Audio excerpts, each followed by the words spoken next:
Bonjour à tous, c'est Chando, j'espère que vous allez bien, on se retrouve aujourd'hui pour une nouvelle vidéo. Et avant de vous raconter l'histoire, j'aimerais juste remercier toutes les personnes qui se sont récemment abonnées à la chaîne.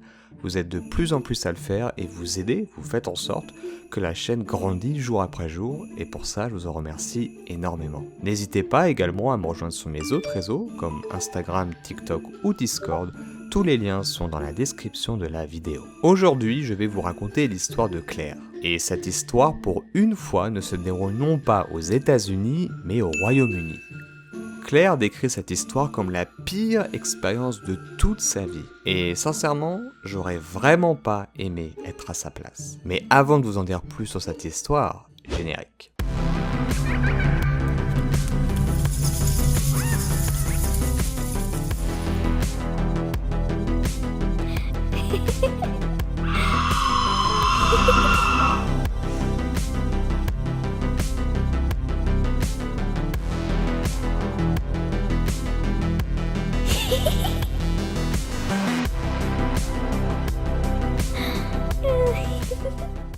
Avant de commencer son histoire, Claire précise ceci. Je sais que beaucoup de personnes viennent sur Reddit et affirment que leurs histoires sont véritables. Et la moitié du temps, il semble qu'ils aient menti. Mais je peux vous assurer que ce que vous êtes sur le point d'écouter est la pure et stricte vérité. Les événements se sont produits et aujourd'hui je n'arrive toujours pas à les expliquer.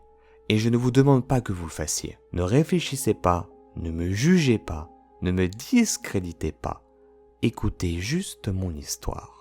Je travaille dans un magasin de vêtements bien connu au Royaume-Uni. Je n'ai pas le droit de dire quel magasin car dans mon contrat, je ne suis pas autorisé à parler de l'entreprise d'une manière qui pourrait être perçue comme négative. Je travaille dans la réserve du magasin. Je m'occupe des livraisons, de la gestion du stock et des approvisionnements dans les rayons. Environ 2 ou 3 semaines avant le Noël de l'année 2014, j'avais demandé à mon gérant de magasin s'il était possible que je fasse des heures supplémentaires pendant les fêtes de Noël. Comme vous pouvez l'imaginer, pendant les périodes de fêtes, les ventes explosent en magasin. Je savais donc qu'il aurait potentiellement besoin davantage de main-d'œuvre. Et moi, j'étais pas contre plus d'argent pour les cadeaux de Noël, et surtout pour me faire un beau cadeau de Noël.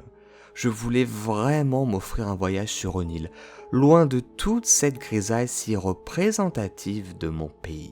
Ma gérante de magasin pensait que c'était une décision intelligente, car mon responsable de magasin était parti en vacances voir sa famille à l'étranger pour une semaine. Mes heures supplémentaires sont donc validées par mes supérieurs. Mon travail va consister à retirer les vêtements des paquets de livraison et de les suspendre dans la réserve. Je vais également devoir fermer la boutique chaque soir. Ma responsable me fait confiance. Ça fait 3 années que je travaille pour eux maintenant. Alors elle m'a remis toutes les clés et toutes les procédures pour la fermeture de la boutique. Et c'est maintenant que son histoire commence. Il était environ 20h du soir. Tous ses collègues avaient quitté le bâtiment et elle avait verrouillé la porte après eux, éteint la musique du magasin et sécurisé la baie de chargement inférieure là où les livraisons arrivent. Elle était dans la réserve au 2e étage en train de mettre des cintres sur le rayonnage afin qu'elle puisse les utiliser pour la prochaine livraison. Elle se tenait debout et devant elle se trouvait un petit chou en peluche coincé entre un tuyau et un morceau de bois. Le nounours était un vieux jouet d'une livraison qui avait été abandonné et mes collègues lui avaient donné un nom. C'était une sorte de mascotte si vous voulez. Son iPod était branché sur une paire de haut-parleurs qui se trouvait dans la réserve. Il lui restait encore à finir quelques tâches et elle pouvait enfin rentrer chez elle. Enfin ça, c'est ce qu'elle pensait avant qu'elle entende un fameux bruit. Oui, je sais, cela peut sembler cliché, mais ce bruit était très familier à ses oreilles. C'était le bruit des volets de la baie de chargement qui s'ouvraient.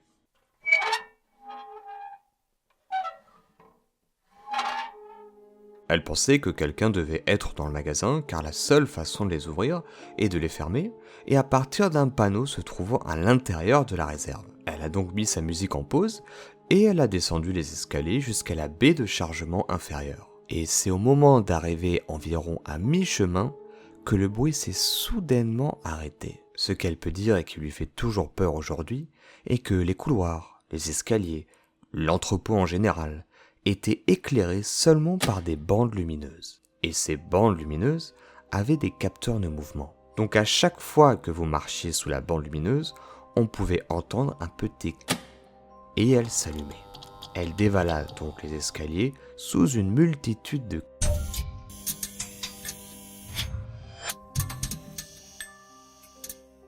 Elle fit éruption dans la baie de chargement en s'attendant à voir un de ses collègues, mais rien. La baie de chargement était complètement vide et les volets de chargement étaient fermés.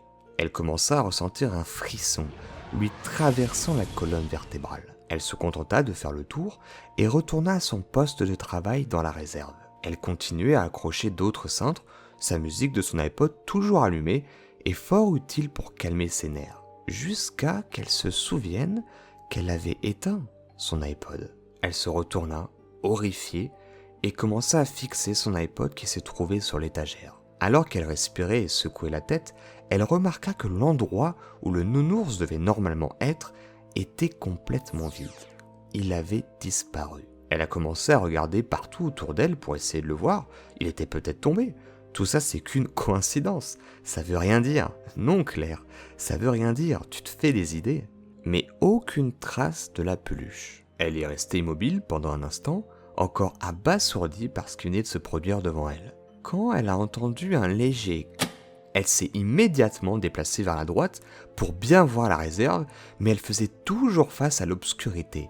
Il n'y avait personne. Mais les étaient tout ce qu'elle entendait, de plus en plus fort et surtout de plus en plus proche. Elle ne comprenait pas, parce que, malgré qu'elle entendait les aucune lumière ne s'allumait. Elle se tourna alors vers la porte pour voir sa seule voie de sortie, puis lorsqu'elle retourna sa tête vers l'arrière, elle tomba face à face avec une silhouette sombre au loin devant elle. La silhouette était grande, voire même très grande.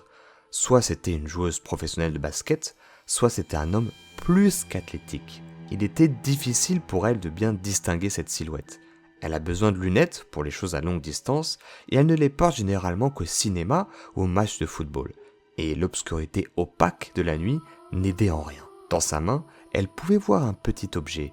Il pouvait s'agir d'une peluche, mais difficile à dire avec exactitude.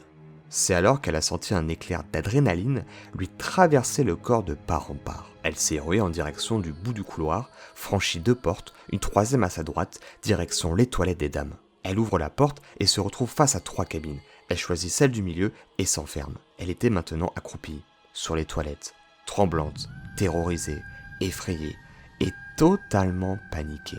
On voit ce genre de choses uniquement dans un mauvais film d'horreur. Pourquoi ça m'arrive à moi? Pourquoi maintenant? Qu'est-ce qui va m'arriver maintenant? Je ne mérite vraiment pas ça. Pendant qu'elle essayait d'essuyer la sueur de son front avec son avant-bras gauche, elle jeta un coup d'œil dans le petit espace de la porte entre le verrou et les toilettes. Un visage était là. J'entrevoyais la bouche et le nez. Sa seule description est que les dents étaient noires et semblaient légèrement sanglantes à cause d'une blessure auto-infligée. Et par le teint grisâtre et les rides, la personne était âgée, sans l'ombre d'un doute. Je peux vous assurer qu'avec cette vision, j'ai eu une vague de peur qui m'envahit, comme si on vous injectait une pure dose de peur dans vos veines. Les miennes en débordaient. J'ai crié « Va t****» et j'ai donné des coups de pied à la porte comme une hystérique, comme une femme possédée en plein milieu d'un exorcisme. Je claquai la porte en regardant en arrière, pris une profonde inspiration et me préparai avant de me précipiter hors des toilettes et vers l'avant du magasin. Je devais fuir. Même si j'allais pas en ressortir indemne, je devais essayer. C'est peut-être ça qu'ils appellent l'instinct de survie. J'étais en train de charger, prêt à attaquer n'importe quoi, n'importe qui, tel un lion enragé en cage. Mais plus rien. Plus rien ne semblait se dresser entre moi et la porte d'entrée. Je l'ai déverrouillée avec des mains tremblantes et j'ai couru dehors. Je savais que j'avais laissé mon manteau et mon iPod à l'intérieur, mais que diable, il n'a qu'à les garder.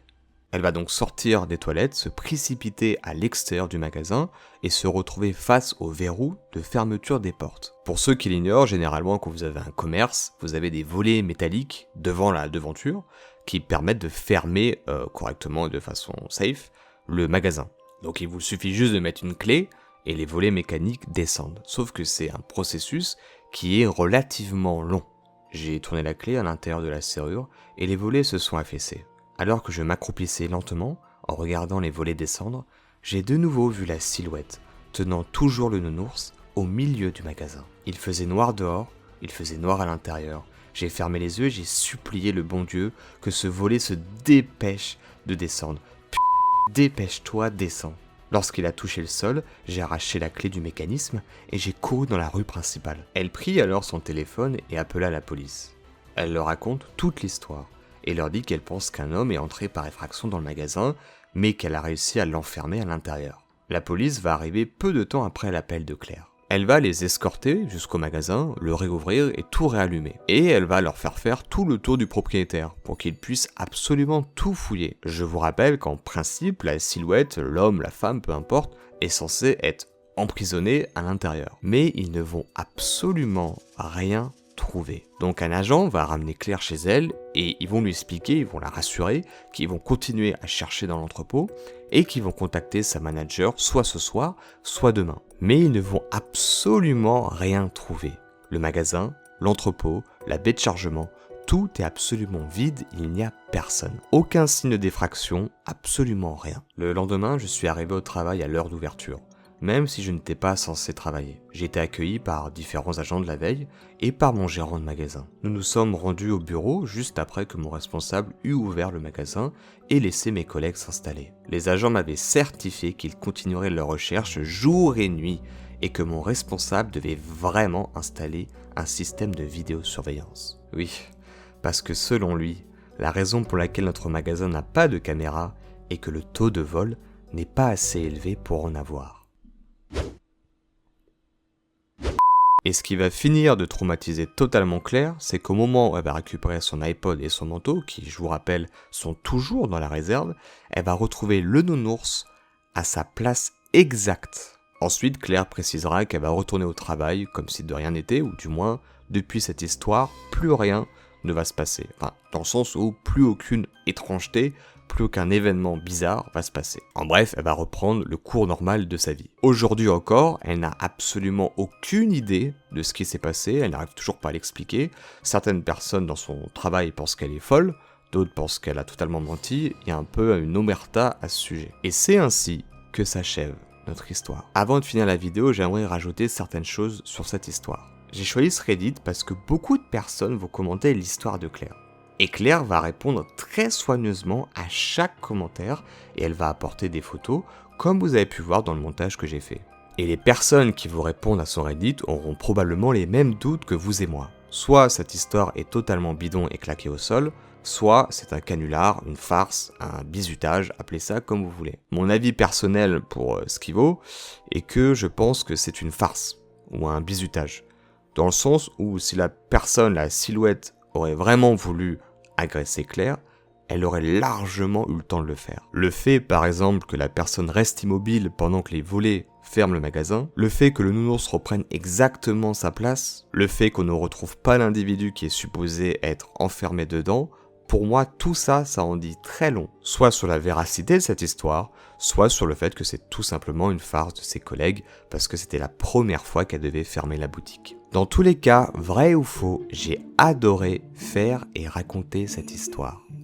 J'espère vraiment que vous avez pris autant de plaisir à l'écouter que j'ai eu à la raconter. Et si vous avez aimé la vidéo, comme d'habitude, n'hésitez pas à la liker, partager et la commenter. Et si d'aventure vous souhaitez soutenir davantage la chaîne, le meilleur moyen reste encore de vous abonner, d'activer la petite cloche et de me suivre sur mes autres réseaux. Quant à nous, on se retrouve bientôt pour une nouvelle histoire. C'était Chando, portez-vous bien, ciao.